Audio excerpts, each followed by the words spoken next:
চোখে পড়লো ছোট ছোট খেলনা আর কি রিং এর এই দোকানটি। এখানে রয়েছে বিভিন্ন কার্টুন চরিত্র, সুপারহিরো আর ফুটবল তারকাদের আকর্ষণীয় রিং।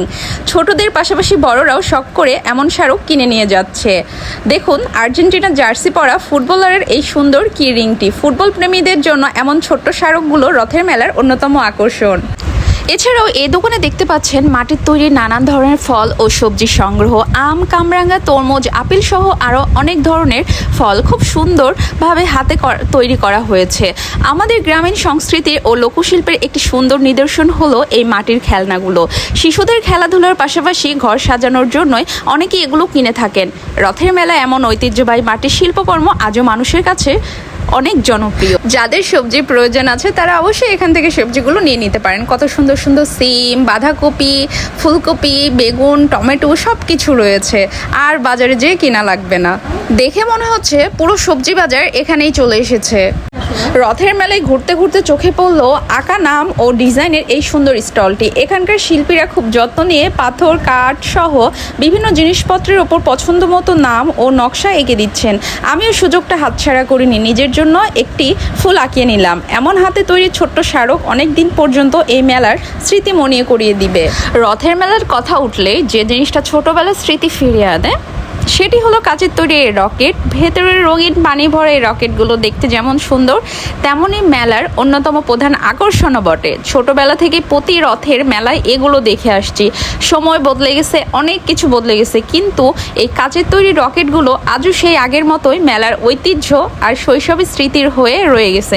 এগুলো দেখলেই যেন আবার ফিরে যেতে ইচ্ছে করে সেই ছোটবেলার দিনগুলোতে। এই স্টলের মেন আকর্ষণ হচ্ছে এই স্টলে রয়েছে মাটির তৈরি বিভিন্ন ধরনের পোকামাকড়। এখানে গেলে আপনারা পেয়ে যাবেন পোকা, গোবরে পোকা, টিকটিকি, আরও বিভিন্ন ধরনের পোকা যেগুলোর নাম জানি না।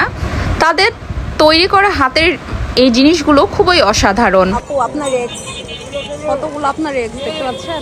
এইটা দিয়ে কি করে ওগুলো মেসেজ আপু আপনার এক্স, আমার এক্স ওয়াই জেড ছবি ওটা বুঝলি। রথের মেলার আরেকটি পরিচিত আকর্ষণ হলো এই রঙিন নকশি কাঁথার পাখা। একসময় বিদ্যুৎ না থাকলেও বা গরমের দিনেও এমন পাখাই ছিল অনেকের ভরসা। এখন ব্যবহার আগের মতো না হলেও মেলা এলেই এই পাখাগুলো যেন ছোটবেলার অসংখ্য স্মৃতি ফিরিয়ে আনে। নানা রং আর সুন্দর নকশায় তৈরি এই পাখাগুলো শুধু বাতাস করার জন্য নয়, আমাদের ঐতিহ্য ও লোকসংস্কৃতির একটি সুন্দর অংশ। অনেকেই আজও শখ করে এগুলো বাড়িতে কিনে নিয়ে যান। দেখতেই পাচ্ছেন চারিদিকে কত মানুষের ভিড় আর উৎসবের আমেজ। আপনার কি ইতিমধ্যে রথের মেলায় ঘুরতে এসেছেন নাকি যাওয়ার পরিকল্পনা করছেন? অবশ্যই কমেন্ট করে জানাবেন। রথের মেলায় চোখে পড়ল দারুণ সুন্দর করে সাজানো পানের এই ডালাটি। লাল, সাদা আর সবুজ রঙের সমন্বয়ে এমনভাবে পানগুলো সাজানো হয়েছে যে দূর থেকেই নজর কেড়ে নেয়। শুধু খাওয়ার জন্য না, এমন নান্দনিক সাজসজ্জাও মেলার অন্যতম আকর্ষণ। অনেকে শখ করে এই সুন্দর করে সাজানো পান কিনে খাচ্ছে। সময় বদলে গেছে, মেলা বদলে গেছে, কিন্তু কিছু জিনিস আজও একই রকম রয়েছে। এই নারিকেলের নাড়ু, মতিচুরের লাড়ু তারই একটি। রথের মেলা এলে এই মিষ্টিগুলো দেখলে মনে হয় শৈশবটা যেন আবার একটু ফিরে এসেছে। এক একটা নাড়ু শুধু মিষ্টি নয়, এর সঙ্গে জড়িয়ে আছে অনেক স্মৃতি আর নস্টালজিয়া।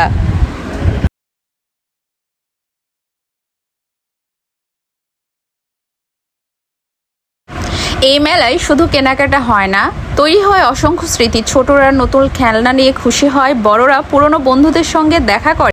এই ছিল রাজশাহীর আলুপট্টির রথের মেলার কিছু সুন্দর মুহূর্ত। আশা করি ভিডিওটি আপনাদের কাছে ভালো লেগেছে। আমাদের ঐতিহ্য আর সংস্কৃতির এমন উৎসবগুলো যুগের পর যুগ এভাবেই বেঁচে থাকুক। যদি ভিডিওটি ভালো লাগে তাহলে একটি লাইক, শেয়ার এবং আপনার মূল্যবান মতামত জানাতে ভুলবেন না। সবাই ভালো থাকুন, সুস্থ থাকুন। আবার দেখা হবে নতুন কোনো ভিডিওতে। আল্লাহ হাফেজ।